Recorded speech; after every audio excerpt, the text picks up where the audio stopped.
Hi, my name is Jodi Takhar and I am a registered therapeutic counselor and a clinical hypnotherapist. And if you're here, then you found me somewhere, and I realized I've never explained who I am. So I decided to do that. Now, I have a coach that tells me that, he makes me laugh, that nobody cares. And nobody cares who you are. Nobody cares how you got here. Everybody just wants to know that you can do what they need you to do. And you can help them find their way. And while that I agree with on some level, I also think it's important that you kind of know that I have a story, right? And I don't know whether that's my ego or whether that's just my need to connect with you guys. So I'll tell you a little bit about my story and how I got here, and a little bit about how I work. So I grew up in Toronto. I live in Vancouver now, and I have been in Vancouver longer than I was in Toronto now. So this is like home again, right? I grew up in an alcoholic home, and my dad was, for a long time, was a very functioning alcoholic. Whatever that means, functioning alcoholic. He's still an alcoholic. And he worked really, really hard, and I learned a lot of my work ethic from him. I learned how to do a lot of really great things from my dad. Even though he wasn't around very much, I recognized on a really deep level now that he was always doing the best he could. And my mom, who was also doing the best she could, was so busy keeping a lid on everything that I just kind of flew under the radar most of my life, most of my childhood for sure. And that taught me a lot of things about myself that have served me. It also taught me a lot of things about myself that hurt me. And I'm not blaming my parents at all. I think this is just what happened. I have a really strong belief that my parents always did the best they could with what they had. Always, always, always. And I also believe that I learned everything I learned and felt everything I felt, and created the messages I created for a reason. Because without all those messages, without all that teaching, without good and bad and not functional, that I would not be the person I am today. So I started drinking at 12 and had quite illustrious drinking career for a long time. Well, what felt like a long time anyways. And it started that it really worked well for me.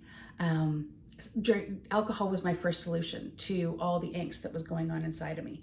Not feeling enough, not feeling heard, not feeling useful, not validated, not a lot of knots in my world.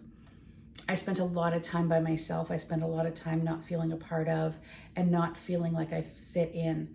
I heard it once said that I kind of felt like this person who would stand in the backyard and wait for the mothership to come and get me because I just didn't feel like I belonged anywhere. And that was true for me for a very long time, probably until my probably till my 30s. I got sober at 24. I moved to Vancouver at 22, got sober at 24, and found recovery, and it was the best thing that ever happened to me.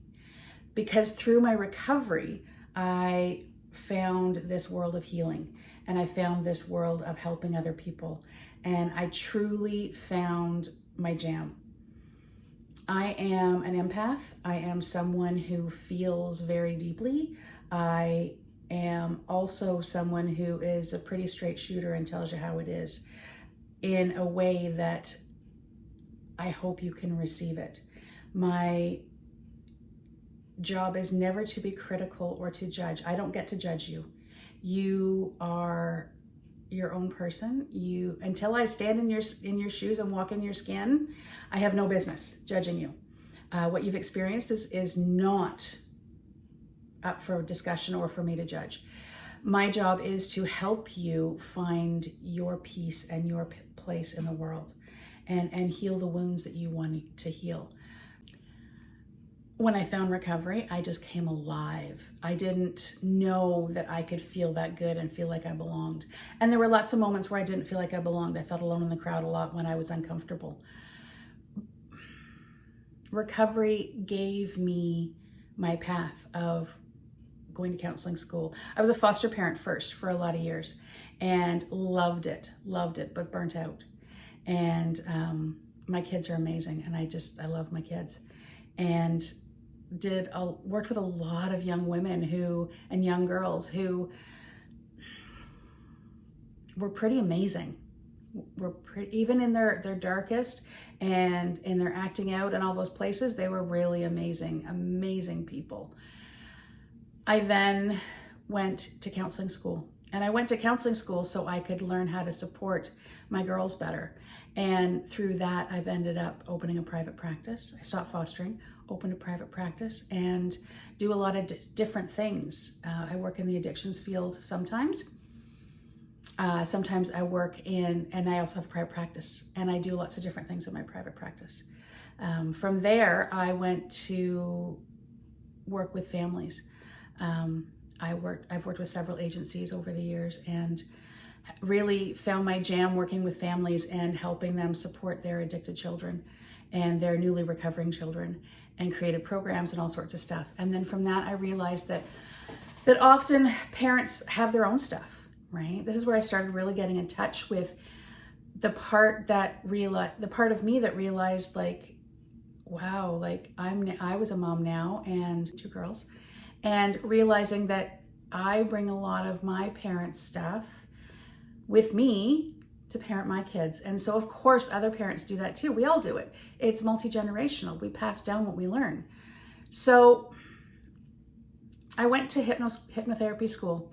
And best hypnotherapy school ever. If you're interested, text me or email me and I'll give you all the info. Sidebar, sorry. So I went to hypnotherapy school and really got to dig in deep to my wounds and figure out where things have come from and why I am the way I am and why I do the things I do. That has progressed, and like hypnotherapy is totally my jam. I love it so much. And have progressed into doing some conversational hypnotherapy, which is like a whole new level of stuff. That conversational hypnotherapy and advanced conversational hypnotherapy and master's advanced conversational hypnotherapy are methods of working that get into that deep, crunchy stuff. So when I have a trigger and I react to something my kids say or do, that allows me to go back and be like, what the hell just happened? And I get to really work through my shit. And I don't know how else to describe it other than work through my shit. You know, it takes me through relationship stuff. It takes me through stuff around my marriage, my dissolved marriage. I can work with the triggers around friends and family was a big one for me. I had to figure out how to navigate the world with a family who didn't understand me at all.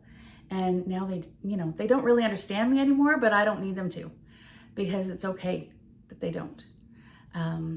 So if you're interested in how I work, then maybe we should have a call. Maybe we should have a conversation. One of the things I know about advanced conversational hypnotherapy and how it works is it works quite quickly, and it can get to the root of the issue very fast, very, very fast. And I've worked with a couple of people just doing practice sessions for on me, and solved things that were like, oh my God, how did that happen? And one of the things was for me was I didn't like to be seen. I did not like to be seen at all. And I worked with a gentleman named Paul, and he was brilliant. And he took me back to why I don't like to be seen. And I don't like to be seen because of some shame that I was feeling. And that's a whole topic for a whole other day. But we got there in an hour. And I did that. And if I hadn't undone that, I wouldn't be doing this.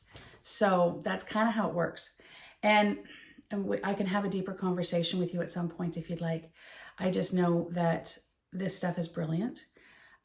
This stuff blows my mind, really. It really blows my mind. So if you want more information, or you're just curious, you can check out my YouTube channel, or you can set up a strategy call. Love to do that with you, have a conversation and see what happens.